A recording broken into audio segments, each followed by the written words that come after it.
Aladdin and Princess Jasmine are finally getting married, but their wedding is interrupted by the 40 thieves, who raid the place.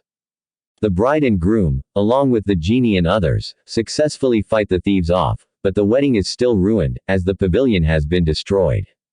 After this, Aladdin finds a staff, which is what the 40 thieves were after. Inside this staff is an oracle, which can come out and answer one question. Desperate to learn more about his past, Aladdin thinks long and hard about what question to ask the oracle, and finally decides to ask her about his long-lost father. She directs him to the secret lair of the 40 thieves, so he is convinced that his father is their prisoner, and sets out to rescue him. However, once he arrives at their lair, he soon learns that his father is not their prisoner, but their king. This movie shows a return to form for some of the characters. In The Return of Jafar, Aladdin and Princess Jasmine seem silly and less mature, but in The King of Thieves, they are back to the way they originally were. Another character who shows a return to form in this final installment in the trilogy is the Genie. Robin Williams as the Genie is one of the main merits of the first, Aladdin, and the character isn't nearly as funny with Dan Castellaneta providing his voice in The Return of Jafar, and the Aladdin TV series. However, with Robin Williams back, the Genie is once again hilarious. Aside from the characters, this second straight-to-video, Aladdin, sequel also has better animation than the first, though not quite as good as the stunning animation in the original.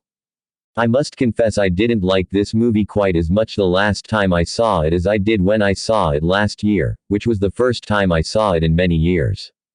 I found some parts a bit bland, and like The Return of Jafar, most of its songs are forgettable. I also didn't find quite as much excitement in it this time. However, overall, it had enough to impress me, with its humor, animation, and some reasonable adventure. It's definitely a stronger effort than the middle film. So, if you've seen The Return of Jafar, and were severely disappointed by it, so you decided there was no point in watching Aladdin and the King of Thieves, assuming it would be the same or worse, you might want to reconsider.